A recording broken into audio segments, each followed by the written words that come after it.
Probably, Okay, I'm fine. pretty sure like Okay. 4:45 or 5. No, I think Okay. it's Can you talk to this? Say hello to everybody. Shalom Aleichem, everybody. We're back. Here we go. Venturing, right? Welcome to the class of the red pill. Okay. Did you watch Rabbi Johnny's This is trying to get out of the matrix. What? What'd you say? Rabbi Johnny's kids were singing Shalom Aleichem on Facebook on Friday night. Oh, there you go. Three Okay. girls, so very cute. Shalom Aleichem. Very good. You're right. Okay. We really did the first 3 sefirot, I believe. Correct? Anybody know? Anybody help me? I know we did Keter. We're in the 10th sefirot. We started on page 20. Yes, we are. Yeah. We're up to dot. Okay? So we talked about we're in the area of that deals with the mental sefirot. As we know, Keter is something which is the beyond the area. Actually, it's once was taught to me to do a meditation to help focus the person's mind if they were losing. To imagine that there's a point right just back here, and just focus on that point. You know, every person's losing focus. They just focus on that point because it helps with their mind, mentally focus, because it helps them to connect. That's where the Keter is. That's where the flow comes from. That's the hidden thought. That's sphere number 1, what we'll call the illumination of the first illumination of the 10 illuminations. And related to our mind, it's related to the kippah. We spoke about Chachma, which is wisdom, which is number 2, which is on the right column, which basically, Chachma, we will relate to our physical bodies as the right brain. Am I right? Yes, the right brain, which controls the left part of your body. Who's left-handed here? Nobody except me. Wonderful. Okay. But my daughter is left-handed, my older daughter. Not Okay. this one. Okay. So, you're ambidextrous, I'm a little bit too. Okay? So anyways, Chachma is the element that goes from Keter to Chachma, and we look at Chachma, or wisdom, the area of consciousness of a person, from the right side of the brain, a more spatial, abstract, non-linear, where the thoughts pop in, the ideas pop in, but they're still in the form of a seed that really doesn't take much form until it's given over to the next sphere, which we call Bina, which is understanding, Mother Earth. You take the seed, you put it in the ground, it rots, then it sprouts something new. In other words, the ground or Bina takes apart that original thought and then is going to form something of it. And we use it really simply as if a person all of a sudden gets an idea just simply to build a house. So they want to build a house. Build a house. Sounds like a great idea, and it's just an idea. It's the light bulb that goes off in your head. That's like Chachma, that's wisdom. And then, of course, what they do is in their mind, they're still, thinking now through all of the idea, the original idea, breaking it apart. How many rooms, how many floors, etc., and all the details. That's Bina. It makes things linear and puts it into perspective. Okay? But now we have to talk about Dot. Now, Dot, if you'll notice on page 29, it's the gray area there. Dots,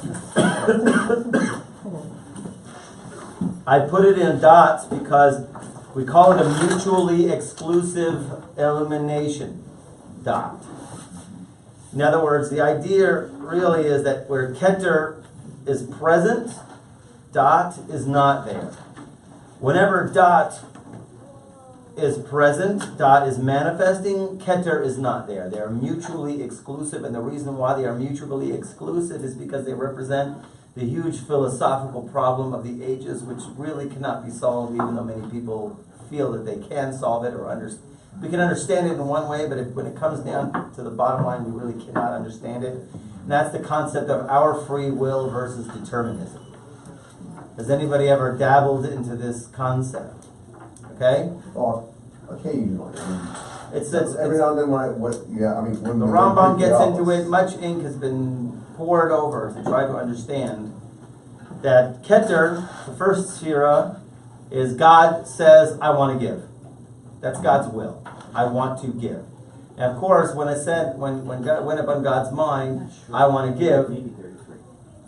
I want to give. So what happened was, obviously, He's created a whole creation and created beings that in order to make the best giving possible, that those entities, the creation that is created, has to have free will, because the best giving is when it is a giving where it is earned, where it is received through a earning. In other words, can't be a freebie. God says, I want to give. He could have instantly created souls which are receiving that good. We kind of discussed this in earlier classes. Because really the soul doesn't want it. That's the principle of the bread of shame. It can't receive for free. It wants to give something back. So free will, or keter, crown, the idea represented by that, is the idea of, yes, I want to give, but it has to be the right giving, it has to be the best giving. The ultimate giving is when it is earned, when the creation will choose willfully to choose God's path, follow God's path, have the relationship with God through their own free will. So keter implies free will. And yet on the other side of the coin, this is we're on page 29, God's knowledge. If God knows what you're going to do in 2 minutes from now, then where's your free will? Classic. God knows what you're going to do 30 seconds from now. Where is your free will? Technically, really, in reality, Judaism, free will, the necessary ingredient in creation. You cannot budge without it. Okay? It's never uprooted. Anybody who comes and says so will be branded an apikoros or a heretic. Okay? It's that serious. Yet, we know that God's knowledge is all-encompassing, and God does know what we're going to do in the next minute. Right? I could choose to flip over this table, break this camera, shatter that window, and storm out of here going, I'm out of here. In 1 second, right? Okay, I won't do it. Do you dare me? Okay. But I have free will, you know? But yet, if I have total free will, I could choose any path before me, then how could it be that God knows it? It takes away free will. So this is what these two sphira represent. The sphira of keter represents free will, or the need for free will. It necessitates free will. And Dad, of course, is God's knowledge. He knows every single thing that's going to happen. And this is why they have to be mutually exclusive, because they cannot exist simultaneously in our natural, normal, limited intellect. Okay? We cannot necessarily handle both of them at the same time. Okay?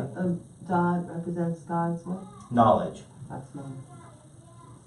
What we're going to do. So that's why they're called mutually exclusive. That's why dot is considered to be a quasi-sphera. It's not always there. Okay?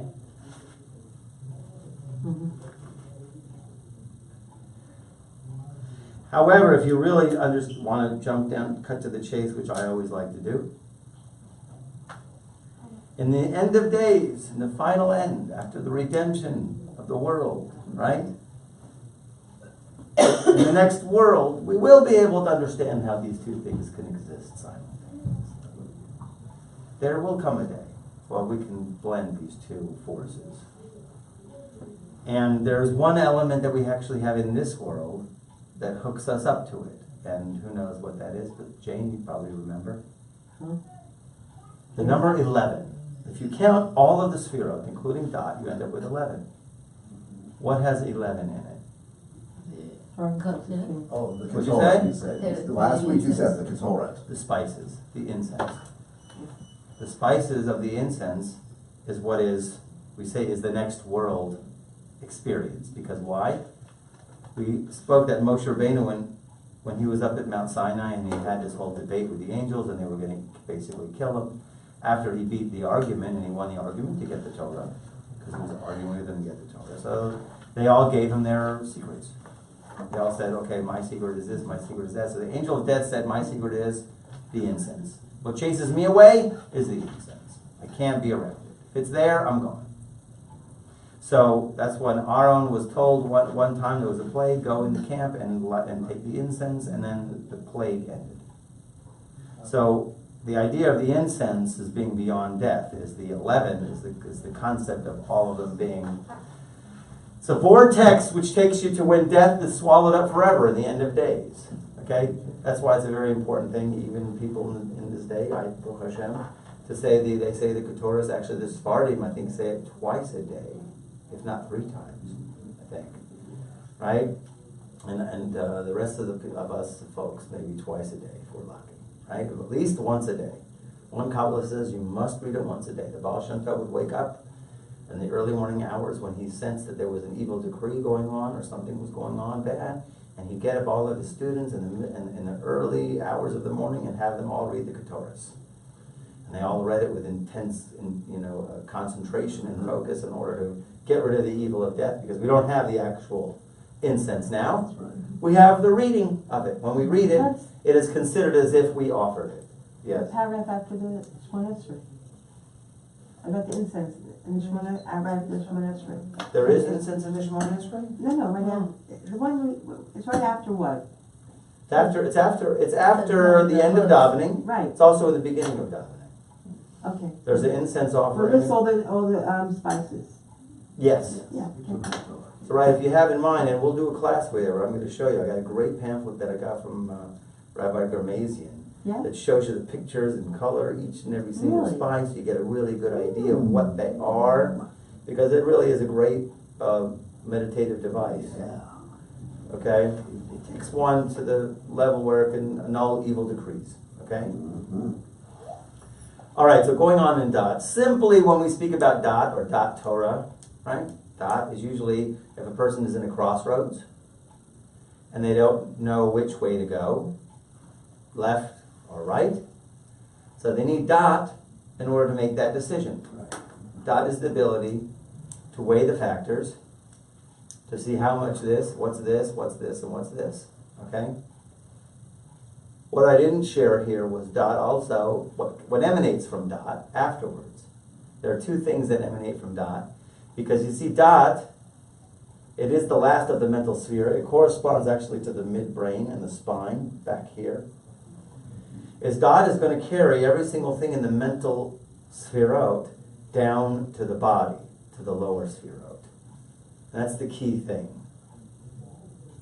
The key thing is to take that knowledge and move it into the kishkas.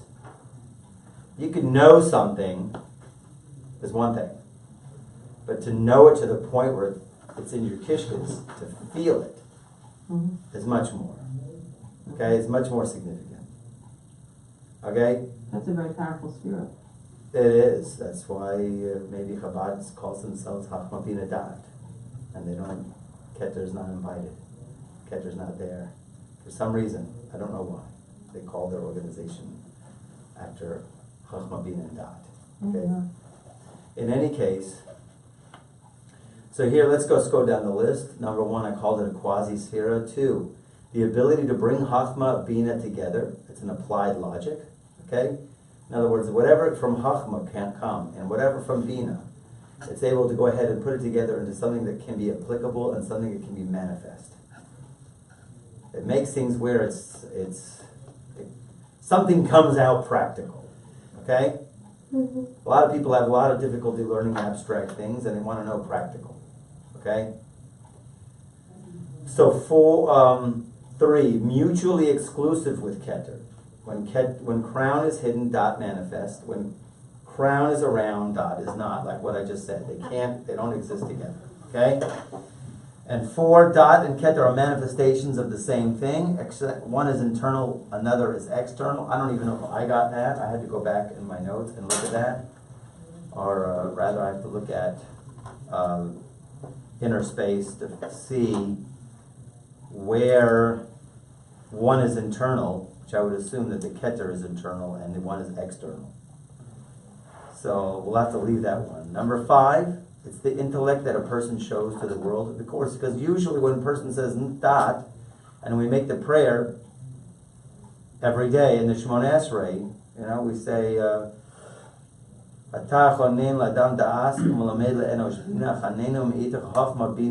actually the Sephardim say that. Chachma Bina V'dat. I think the Ashkenaz say differently. Who knows what the Ashkenaz says? They are Bina V'Haskel. There you go. How's it go? They are Bina V'Haskel. Okay, fine. It's a different kind of nusach, I'm an right? Ashkenazi. Right. I used to daven that nusach. I am an Ashkenazi, but I changed my nusach.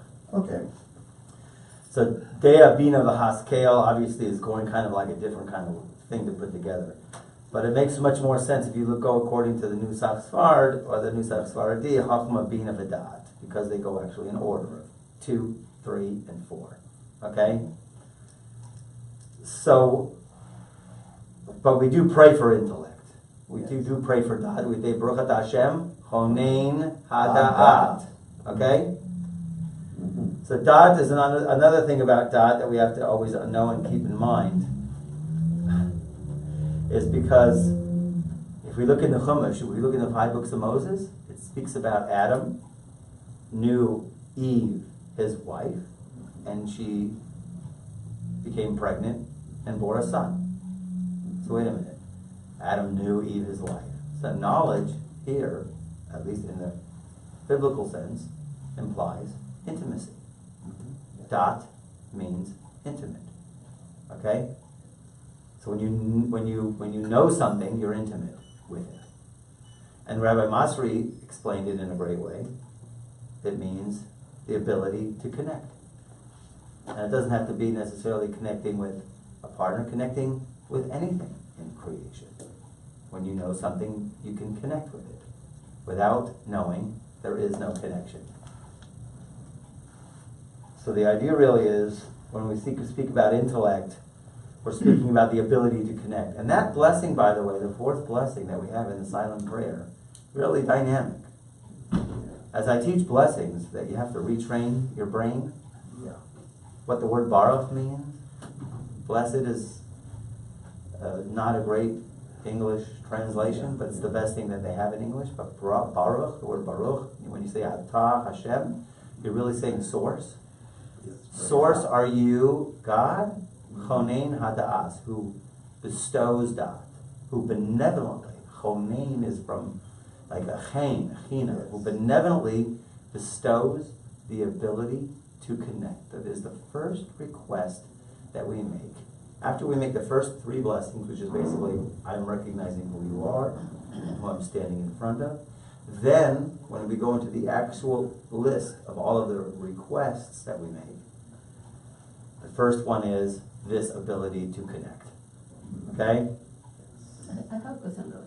Yeah. So how does that and Emunah interact? Because Emunah sometimes seems to be not very rational, that you just things you don't understand. To me, intellect is an ability to process information and to come to a logical conclusion. Yeah. But when you are in the Emunah mode, your intellect is really on the way. It's great what you're saying. It's great what you're asking. Emunah is the last sphere. It's all the way down at the bottom. Keter. Malchut. Okay? The idea here is that we're going to discuss in the next page. Is the idea how to bring down the dot into the Emunah. In other words, to have such Emunah where it's no longer a place where it's a speculative style thinking, but it's a knowing. Right? We'll get to it. Okay? So 6, the ability to communicate one's thoughts effectively. That's with dot. 7 represents God's knowledge. We said that's paradoxical with Keter's free will policy. Very much, a lot of these are into the same. Okay? And here 8, the interface between the mental and emotional, which it brings down to the emotional realm. The lower sphero, 7 sphero, which we're going to get to, God willing, are called the emotional illuminations. Okay? Kindness, discipline, beauty, dominance, empathy, right? They're going to be emotional. What we're dealing with up until now are the mental. How do we bring from the mental to the emotional? Okay? So this is what we have dot for. Okay? Whenever man exercises free will, dot that disappears and Keter manifests. How interesting. And we said it was the midbrain and the spine. Okay? The interesting thing that I didn't share here was from dot bleeds what we call 5 gevurot and 5 chasadim. 5 chasadim, which means 5 kindnesses, 5 energies are going to come down. And this is like almost the water that waters the garden. And there's also 5 gevurot, which we will call gevurot, which we call, like, say, disciplines or powers. It's more like a balance, you have kindness on one hand and you'll have discipline on the other, which we'll get to. But anyways, from dot, from the mental, is now going to bleed into the emotional, okay? Using the system that we'll discuss later of the 5 kindnesses, the 5 chasadim, and the 5 gevurot, the 5 powers, okay? And now we have to get into this. Given that dot we understand, and we understand the mental sefirot, but the main thing of dot, of course, is going to bring it down into the realm of how we behave and how we feel emotionally, okay? This is a famous chazal, this is a famous statement that it brings down in the Talmud in Makos 10b. I'm actually trying to finish up a book on this. At least I'll have a manuscript by Yom Limud, okay? Because it's such a dynamic concept that's been written about in many places, but it definitely needs to be explored in a major way, okay? That I discuss this all the time. Las Vegas. How's that? Great. Just 1 second. I know that when I do this, the recording goes off. Okay. All right. So it says, in the way which a man wants to go, they lead him. What? It's done. I fixed it. Thank you. In the way which a man wants to go, they lead him. Okay? It's 3 places actually it writes in through Tanakh.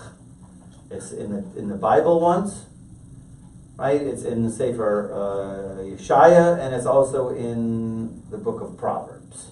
It's repeated 3 times throughout the Bible. The way which a man wants to go, they lead him. Okay? It really comes out from the story of Bilam. That's the first place. Bilam, does everybody remember who Bilam is? This wicked prophet. There was a wicked prophet who they needed to come and curse the Jewish people so they could beat them in a war. And they had to ask him if he would come. And he said, I have to ask God first. He asked God. That night, God comes to him in a dream, this non-Jewish prophet.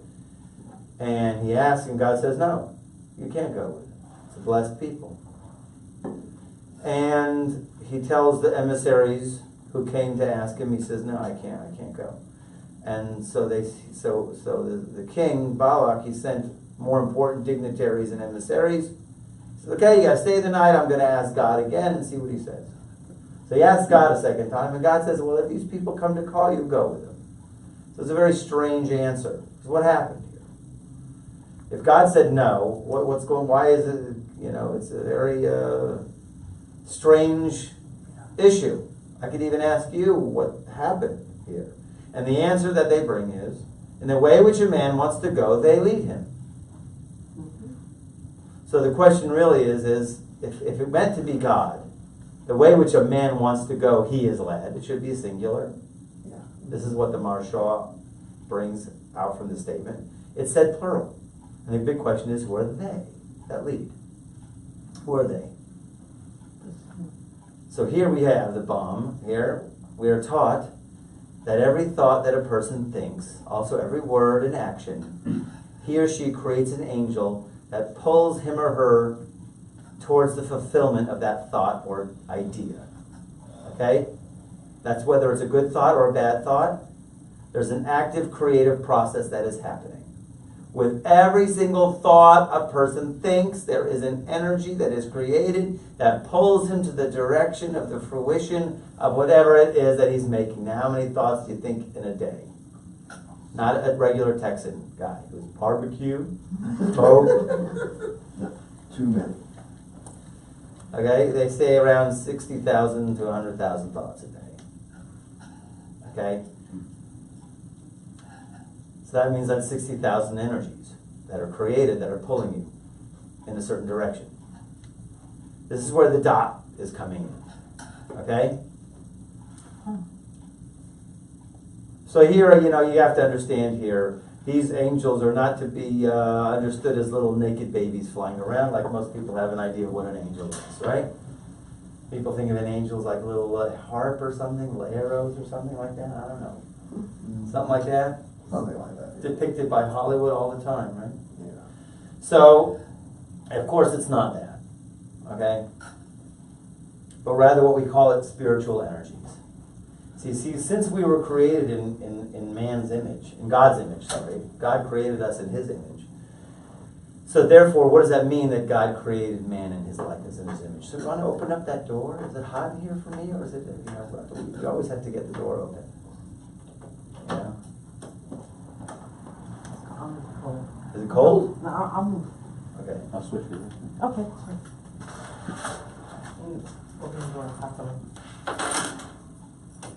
I'm half asleep. Cold would be good. All right.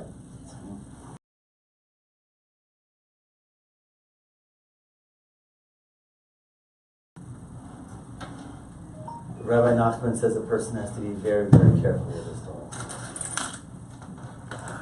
He has to be very, very careful because from his thoughts, a living thing is created. A whole living thing. And there are thoughts, the thoughts are creating Malachim, angels. Okay, pretty good. Mm-hmm. First guy who did that. Okay. Most people put a chair. That's what you did. I did. Oh, okay, I thought you Jimmy Shane something over there, up there. Okay. And of course there's also angels that are created with our words, and there's also angels that are created with our actions. Okay? And I kind of was thinking that angels of actions would be more powerful angels, and you could see that in a certain way. But from what the text that I've been reading, the angels of the thoughts are the most powerful. Okay? So in any case, the way I understand it is like this. I have here a set, and let's hope you can get this working. Okay? I have here a set of tuning forks. This is how my dad explained it. Okay? I have two A's. This is an A. And I have an E. You see how the E is bigger. Mm-hmm. Okay? Have I done this with you before? No? Everybody can hear it somewhat? Mm-hmm. So if I take this A, and I strike it, and I move this, what happens? Really what happens is, it's a little hard to hear it, but really what happens is this also starts vibrating, and it also has the same resonance. Okay? It's on the same frequency. Yes. If I take an A, and I strike it with an E, what happens? It cancels. It stops. An A only knows how to affect or be affected with something of the same frequency. See, all our thoughts create feelings. Most of them. I want to say, you can't say every single thought. The way that it was described to me once was that, everybody's seen a lot of times the newscaster on the screen, right? That you have the guy who's talking on the screen, and then there's this ticker tape stuff going underneath, Yeah. constantly wording, Sometimes it happens to be more interesting to read that than it is to listen to him talking, especially these days, right? Where you have 24/7, you gotta just keep talking. But in any case, that's assuming that it's breaking news, okay? That's something that's worth listening to. So obviously there's different kinds of thoughts. There's the type of thoughts that come in and out, and they don't really have much weight to it. And then there's the thoughts that you really feel very deeply about, okay? The idea here is every single thought that you think creates an energy, creates a vibration inside your body. Think of it. Certain thoughts make you happy, and certain thoughts could get you real angry, right? Certain thoughts, certain campaigns get people real steamy. It happened in my house the other day, right? Where somebody wanted to share something from Brzezinski. Brzezinski is this doctor that the FDA has been trying to shut down and kill, right? Because he's got some kind of a patented medicine that cures a lot of things. And, that was the medicine we were trying to get for our son, right? And got the petition signed and everything, but they still didn't release it because of all the pressure from the pharmaceutical companies because they wanted to shut Brzezinski down. So my friends who were there, they started to get very, very agitated, very angry, and it just shook his whole body started to shake. So in a certain sense, you can think a thought, it could maybe send a certain vibration through your body, right? Certain ones are very powerful, send a bigger vibration. Shema Yisrael, Hashem Elokeinu, Hashem Echad should be the biggest vibration of all. Okay? Dedication. I'm 100% dedicated, no matter what, even if it comes to my life. But basically how it works is if you have a certain thought that has a feeling tone to it, okay? That thought is going to create a vibration in your body. You're taking from the dot, you're moving it down to the feelings. That feeling creates an energy. That energy only knows how to attract experiences which are on the same frequency. It's not going to attract an experience of a different frequency. It's not going to make it. That energy that we think through our thoughts and the deep beliefs that we believe in with conviction, you have to believe it. It has to be logical. You have to be convinced. Seek to pull us to a creation of the reality of that thought. Like water seeks some level. Like water seeks some level, you take a water and oil, you shake it up in a glass, and the water always flows to the top. All right? It's always going to go. The question is, what's the problem? What's the problem? Huh? What's the problem? If you think 60,000 thoughts a day, 30,000 are going one way and 30,000 are going another. What do you got? You got an airplane with one engine facing one way and one engine facing the other, and you're going in circles. Rabbi, I don't understand why my life is not going anywhere. I get it all the time. What are you thinking? What are you focusing on? What are you focusing on? Okay? So the problem is most people are eating from the tree of knowledge of good and evil. You know what they call the tree of knowledge of good and evil? The nickname? Ilana de Sfeika. What does Sfeika mean? Safek? Doubt. The tree of doubt. It is called the tree of knowledge of good and evil.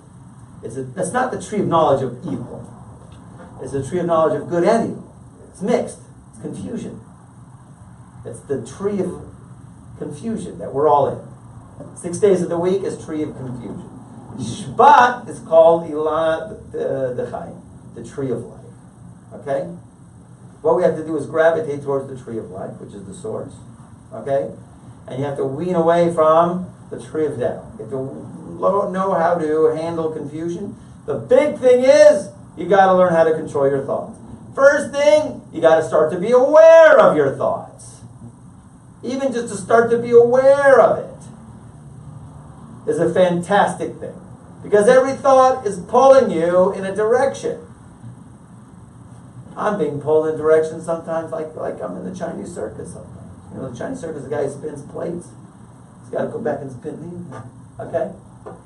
But you still have to try to maintain focus as much as possible. Okay? Rabbi Nachman brings down, if a person really was focused in his mind, he can get any single thing he wants. Even money, he said. Rabbi Nachman says, thoughts are unbelievably powerful. This is all in the Tanya. All in the Tanya, it's in all of the books. Yeah. All of the books have this. But you have to work on it. Thank God for Torah. Thank God for Torah, because the person needs a thought diet. And the best thought diet is the Torah. Baruch Hashem. I was at I got a degree in Chinese acupuncture, electrical acupuncture from a university in France. They came to Israel, they taught classes, I took the test, fantastic. But a lot of things I was involved in learning in the process. But one of the things that really struck to me was, he says, there's a lot of ways that we take in energy. Food, air, water. Right? But he said the highest of everything, thoughts. Thoughts. Our thoughts is where we essentially can get our vitality from. So if a person is focusing on depression, if a person is sad, say there's blockage there.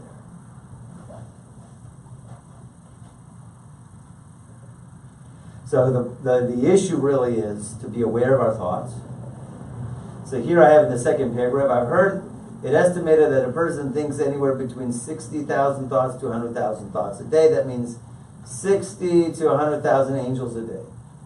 The problem is, what's the problem? 95% of the angels were created today were the same confused armies of yesterday. Okay? Or what we call stinking thinking. Okay? Because why? What were we thinking the day before? What were we thinking the day before that? What were we thinking the day before that? Well, we were all grown up. We were all raised. I wish we could say we were all raised, in the best of schools. the best of teachers and the best of parents and the best environment and the best of friends. Maybe some of us had mixtures of this and that and this and that. By and large, though, somewhere along the lines, most people, didn't have the most positive experiences from either friends or any source of influence. Yeah. My wife was injected into mine at a very young age. You'll never be good at math. She bought it, and therefore any math problem, she just pushes it to me. Right? Anything that has to do with numbers, she just can't handle it. Right? It's off. Right? So, a lot of people have bought into limited style thinking. And we behave with certain patterns of thinking. What's really born out of patterns of perception, that's another chapter. But just think of the idea of the same things, most of the thoughts we were thinking yesterday are the same thoughts we're thinking today, unless we gain control. Okay? Unless you get to know or to access a higher level of thinking, of emunah, of belief. Connection with God really helps. Only. That's Well, the ultimate is God is infinite, and I'm connected to Him. Mm-hmm. So we don't give up on anything. Not allowed to give up. And we have to leave ourselves open to everything. I have another book, coffee table book. That I wrote. I finished that one. Just got to get it out there. And it has the great idea that I don't know how it came to me, but if you think about it, so if you've been creating 60,000 thoughts a day for every single day of your life, that's a lot of forces that are pushing you in a certain direction or multi-directions. Wouldn't you say? What am I going to get out of this, Rabbi? It's my habit of thinking, right? How do you get out of such a thing? How do you get out of such negativity? If you had negativity, let's say chas v'shalom, you guys, but let's say if you had a negative outlook on something, how do I get out of such negativity? My life is going nowhere. It will go nowhere. Press the cancel button. Yeah, that there's a way to cancel the button. What is that? 21 million thoughts a year. That's 60,000 thoughts a day. Excuse me, I just got to write that down. It's really 21.6. 21.6. So for a decade. Okay, let's not go there. 21.6.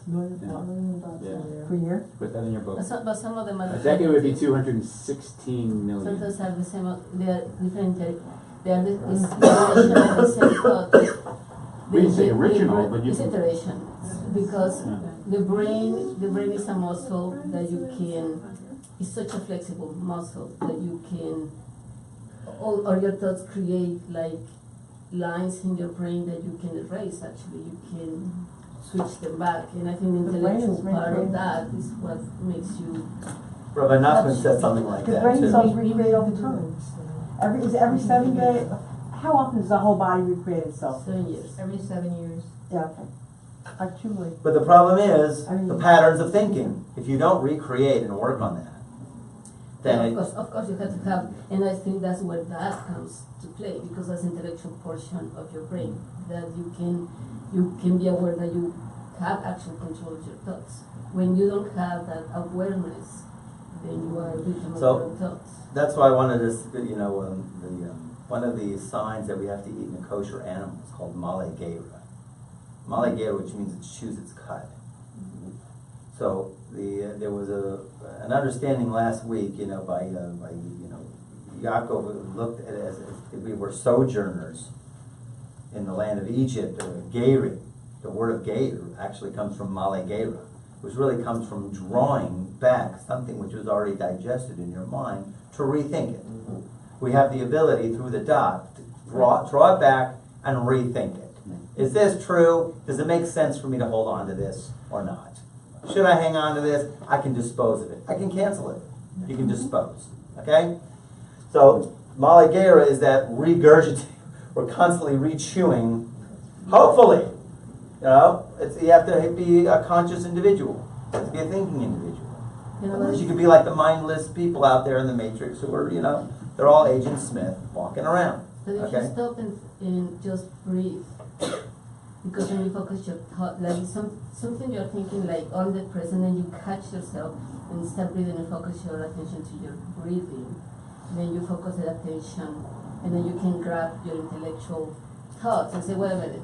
So just by breathing, but when you start feeling your tense, or when you start annoyed because the driver in front of you, and then you start getting these feelings of killing him, and you and it literally How do you know works. that? Happened 3 times today on West Belford. That's my nemesis. My pet peeve is in the left lane the guy is doing 25 in the 35 zone. Anyways, yes, you're right. So if you can harness breathing is always a way to access the mind, right? Just to refocus. But the idea here is, let's say you've been on a train. Listen, you have to understand. I'm going to share with you something that's very dynamic, and you have to use this. This is an unbelievable tool, because I found the name of an angel that can overcome all the obstacles. Because you understand, we've been thinking in patterns, and whether they're, for all our lives, 21.6 million just a year alone. That's a locomotive train going in a different direction. You're not going to go and tell, "Hell, excuse me, Mr. Conductor, can we just turn left?"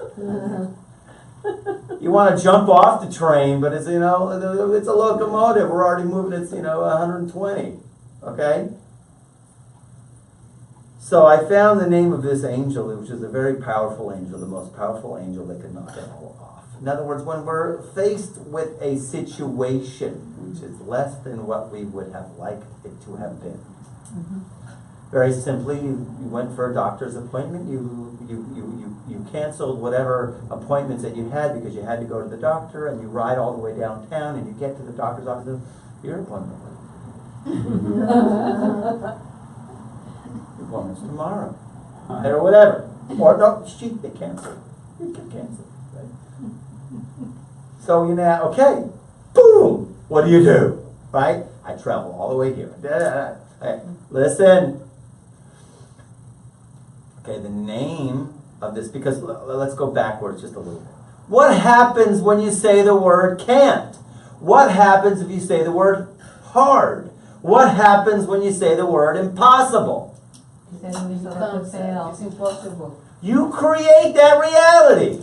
There's a Mishle that says man puts up walls and he gets angry at God for stopping him. Man subverts his way and screams at God for messing him up. But meanwhile, it's man's own internal stupidity, his limited style thinking, that put him up the barrier that why he can't achieve anything or go a certain direction. If he says can't, impossible, or too hard, he has created the barriers, and he thinks it again, then he thinks it again, then he thinks it again, and then finally there's an entire wall. And he blames God for the wall, but really he's to blame for the wall. So when you say these things, at least you have to catch yourself when you say these things. You have to catch yourself, or catch other people saying, "Hey man, don't say that." I try to catch my kids. I'm saying, "Do your homework. It's too hard." No, it's not. And so the way to start off with is the one powerful angel that you can always call upon anytime, in any situation, especially when you're downtown at the doctor's office and they canceled your appointment.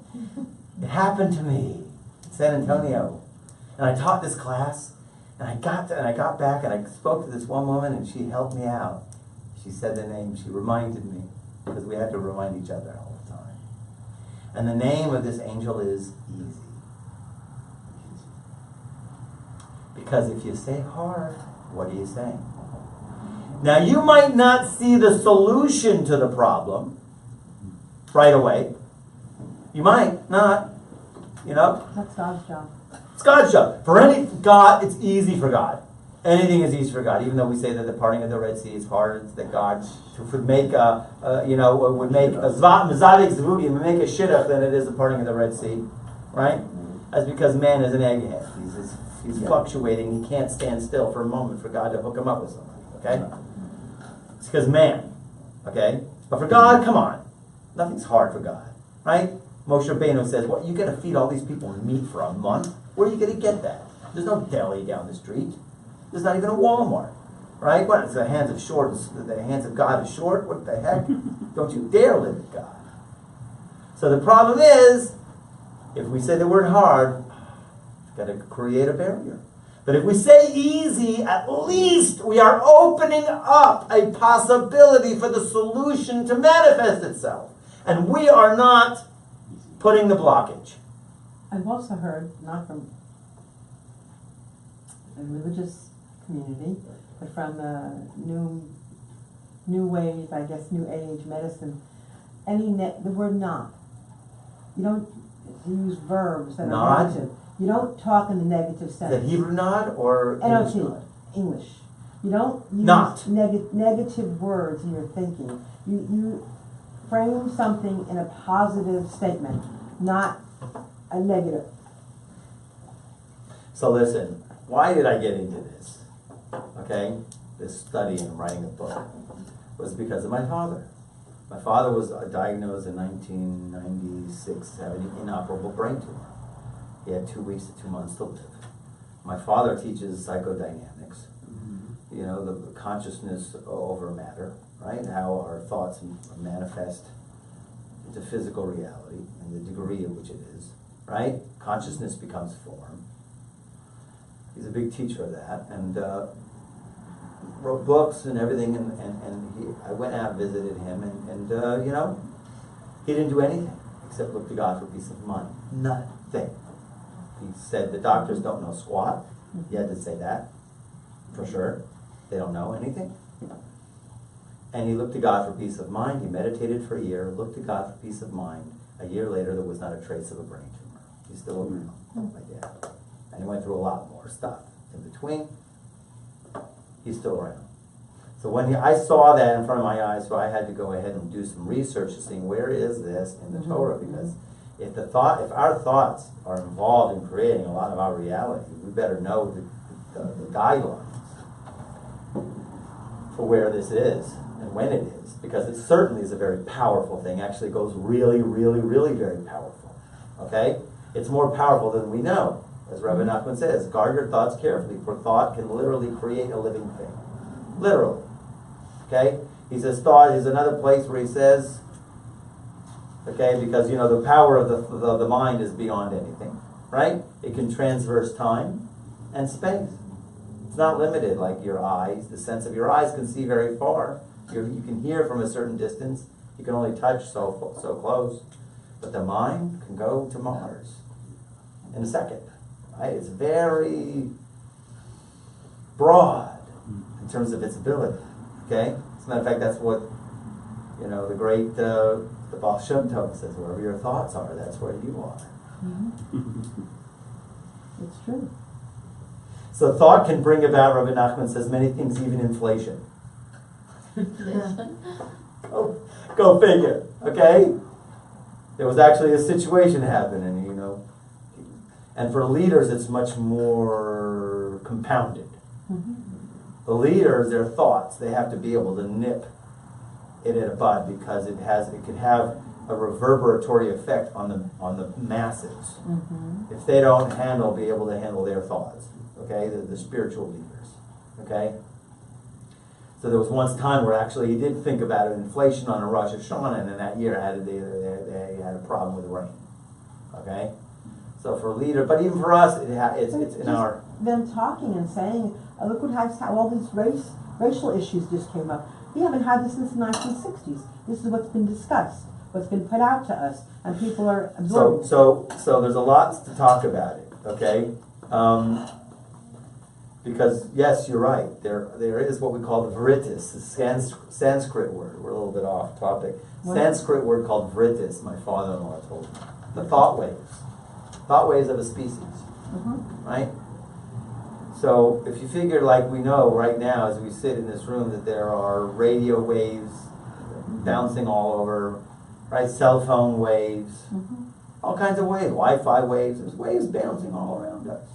And the much more subtle realm, of course, is the thought waves bouncing all around. And you could put yourself even in the middle of the, you know, somewhere where there's not people, and it's still going to affect you somewhat, even in your subconscious mind. Right? Very few instances do we get a place where those thought waves don't penetrate.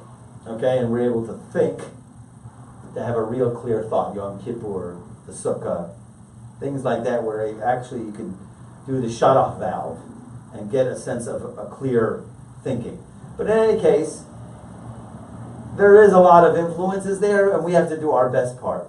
Okay? Just like what Raquel says, you have to breathe, you have to be able to get your own thoughts, and you have to think dynamic thoughts. You have to know the name of powerful angels. So my father, after he went through his experience and he this miraculous, unbelievable miracle that the tumor is gone, my Rosh Hashiva, my Rebbe, comes to town. He's visiting for other reasons, and I went to the airport, greeted him, and told him about my father. He says, "I want to meet him." So here I am on a Saturday night, take my father, drive to Venice Beach, to this place where the rabbi was staying, and to have a meeting between the rabbi, my Rosh Hashiva, and the father, right? And my Rebbe was trying to convince him, to move to the land of Israel and things like that, And my father was saying, listen, according to all the books, I shouldn't even be here sitting talking. And him and the Rebbitzin were sitting there, and he says, listen, I wake up in the morning and I say, I can hardly wait to see the life-enhancing experiences that God is going to bring to me today. And when he said that, the Rosh Hashiva and the Rebbitzin almost fell off their chair. They never heard such a statement. Because imagine if you'd say that in the morning. Imagine some kind of thought, I can hardly wait to see the great experiences that are going to happen to me today. And imagine the rest of the day how your thought is going to be. So in other words, our thoughts, and you got to know how to tune in and get yourself. That's why Baruch Hashem we have the Hasidic books, who are very inspiring in all of their writings, and the Torah in general, and all of the rabbis who have the unbelievable, inspiring thoughts. And you have to find out wherever you gravitate towards. Whoever it is, the author, book, or inspiring thoughts. Okay, so here let's just finish here. Okay, so we're in the middle of the second paragraph where I said habits definitely rule in the realm of thought. It's a habit, but habits can be broken. Right? If half your thoughts are positive and inspirational and the other half is doom and gloom, how far will one get? And I mentioned this already, it's like the airplane with two engines facing opposite directions, and therefore the key bottom line in the end, the last line on that second paragraph is, the key is the focus of will. What do you want? Most people, myself also, I get caught up in the tree of doubt, and don't really sit down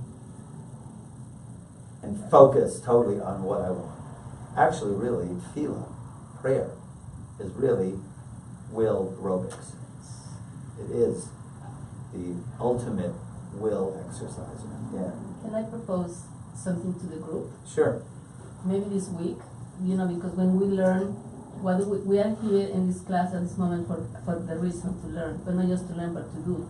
Yeah. So maybe this week all of us can make a commitment to at least 5 minutes, sit quietly and breathe. Let's do that. So and maybe every day, and maybe But we have to next send week, out a reminder because I'll forget. right, and then just next week to see if we really notice any either relaxation or any, so we can make it actual happen. Okay. I'm gonna write that down. That's Okay. what I Well, when you're diving at home privately, you prepare for it, and you have to do that before. Most people don't, and they should. I'm They saying should. privately, not on show. But Even before They you can't in a synagogue. pretty Okay? empty. So two key rules that you have to understand here. And the two key rules there on the page 30. The mind is like a garden, or it's like an oven. It doesn't care what you plant or you cook in it. Right? You can put dirt in the oven, the oven's just going to cook dirt. Or you can put a pie in the oven, it's going to cook pie. Your mind is very much the same. The thoughts that you introduce to it, it doesn't care what it is, it's just going to cook it up. That is the image of God that we are created in. Don't forget, the image of God that we spoke about in earlier classes was thought manifest. Okay? Thought expressed.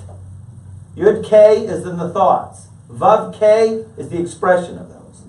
Okay? That's why the second letter of the name of God and the fourth letter are the same name. Because One is in the thought, the other is in the manifestation of that thought. We are created in the exact same image.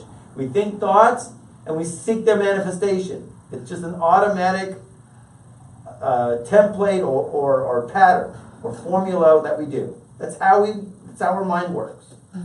Either an oven, like a garden, you plant. Don't think you can plant wheat and why come I'm not getting corn? Because I'm planting. You're planting wheat. You're not going to get corn.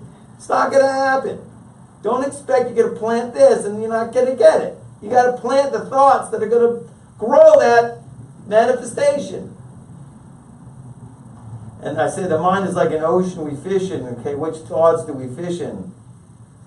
Right, from our endless ocean of subconscious, because there's no thought you cannot think.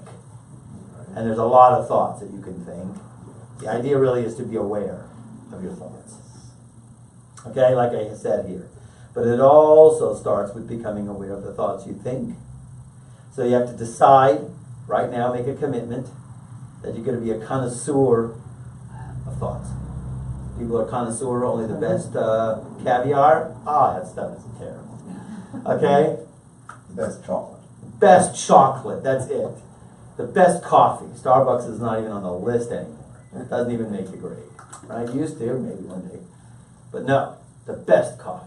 There are places where they do the coffee right. Okay? So only the best foods. You know, people want to only give their bodies nutrition, right? The best foods. But how come the nutrition of the mind, when it comes to the mind, so they open up a TV and all the garbage and the sewage from the TV spews out into their brains. Okay? They once asked Victor Miller about TV sets when they first came out, right? And he says, would you open up a sewage pit in your living room? Why would you do that? It's your brain. You got to know what thoughts you're introducing to it, because it's just going to make, then you grow up like Ozzie and Harriet. Okay? So know your positive inspirations and stay focused on them.